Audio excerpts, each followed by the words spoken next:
In Alaska, Trump inadvertently grants Putin a crucial advantage in his campaign against Ukraine. Kyiv, Ukraine.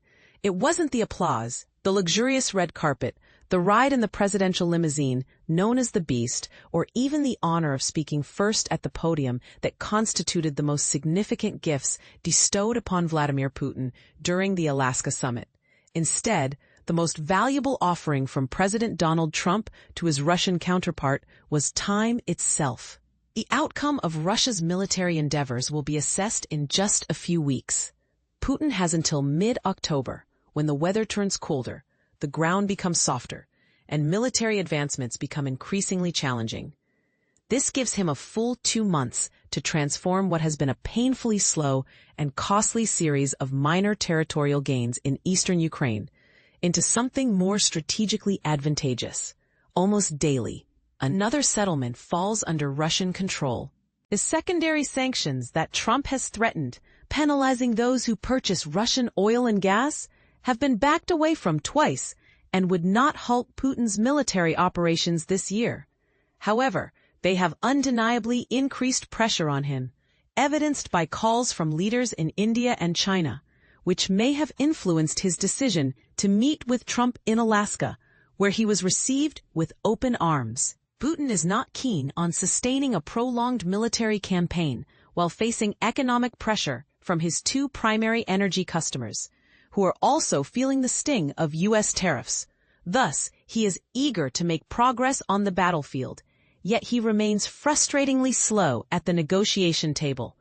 Trump's instincts accurately recognized this reality during their meeting in Anchorage, despite his pained expression that contradicted the optimistic claims from both Russian and American aides about the summit's success.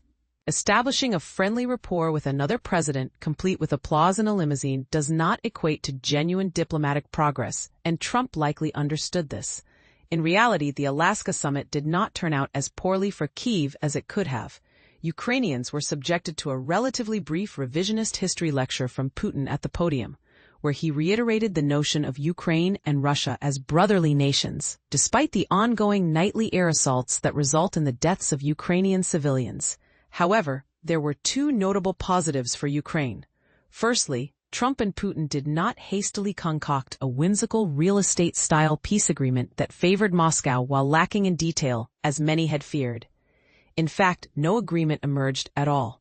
Secondly, Putin's stubbornness, despite Trump's overt admiration, was clearly on display. Trump appeared downcast.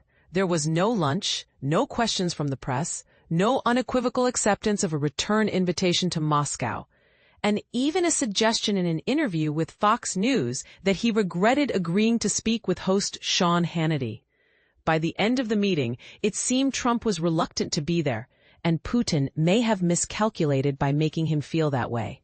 However, the shift in Trump's perspective is not entirely beneficial for Ukrainian President Volodymyr Zelensky. Most notably, the previously strong demand for a ceasefire has vanished overnight. This demand had been a cornerstone of European and Ukrainian discussions just a week prior, and had even made its way into Trump's talking points leading up to the Alaska summit. Yet, Putin has never been interested in a ceasefire, as it would halt his military progress. As of Saturday morning, the focus has shifted from a ceasefire to a quick-lasting peace agreement. Such a deal is unlikely to materialize quickly. Crafting a sustainable agreement could take weeks, if not longer. European leaders have retreated from their ceasefire demand in their joint statement on Saturday, and Zelensky even stated that the killing must stop as soon as possible, rather than conditioning further discussions on a ceasefire. Trump also took whatever unfavorable deal Putin proposed and turned it into pressure on the resilient victim, Kyiv. It would be up to Zelensky to decide the next steps, with Trump encouraging him to accept the deal. From what we know, the proposed deal appears to be quite detrimental for Ukraine. A European official informed CNN that Putin has continued to insist on control over the entire Donbas region, something that is politically and practically impossible for Zelensky to concede, and which he has already rejected. This maximalist demand surfaced after U.S. Special Envoy Steve Witkoff's meeting in the Kremlin earlier this month. adding confusion over whether this meant Putin had abandoned his claims on the rest of the Kherson and Zaporizhia regions, which are currently partially occupied by Russian forces. Putin is a calculated and patient pragmatist. He can take what he can get now and return for more later. He faces no electoral pressures, given his firm grip on power, although he likely understands that his overheated and heavily militarized economy cannot sustain this indefinitely. In his remarks following the talks, Putin remained focused on what he perceives as the root causes of the conflict, which have previously included Ukraine's status as a sovereign nation and NATO's expansion eastward since the Cold War. His notion of peace for Ukraine effectively translates to its capitulation and further civilian casualties. He even ominously warned Europeans and Ukrainians not to obstruct whatever proposal he had presented to Trump. Trump has not completely succumbed to this narrative. His upcoming meeting in the Oval Office with Zelensky is likely to reveal a shift in their relationship and in Trump's perception of Putin since their disastrous fallout in February. This will be another moment where, regardless of what Zelensky hears, he will have only one option: to nod in agreement and maintain a cordial demeanor. However, Kyiv now has the support of numerous European leaders who are in contact with Trump, and he may recognize that they are more reliable allies than Putin has been. The real issue for Ukraine lies not in the diplomatic theatrics, but in the grim realities unfolding outside the negotiation room. The time it would take to convene further discussions could be precisely what Putin needs on the battlefield to effect significant changes. The coming weeks will likely see the slow progress that Putin desires: initial tension between Trump and Zelensky, followed by European pressure on Trump to ease off on Zelensky, and then technical delays regarding a potential three-way meeting involving Trump, Putin, and Zelensky. Putin only needs to cite scheduling or logistical conflicts for a week to gain even more time.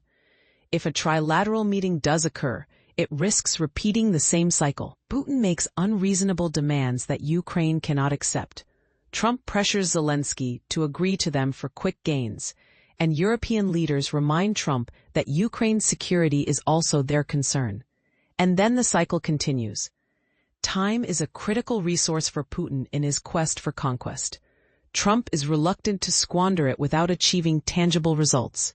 Meanwhile, Zelensky's forces are running out of time. European leaders hope that the passage of time will weaken Russia's economic capacity to sustain its military efforts. Much has transpired since Trump assumed office, promising to resolve the conflict in just 24 hours.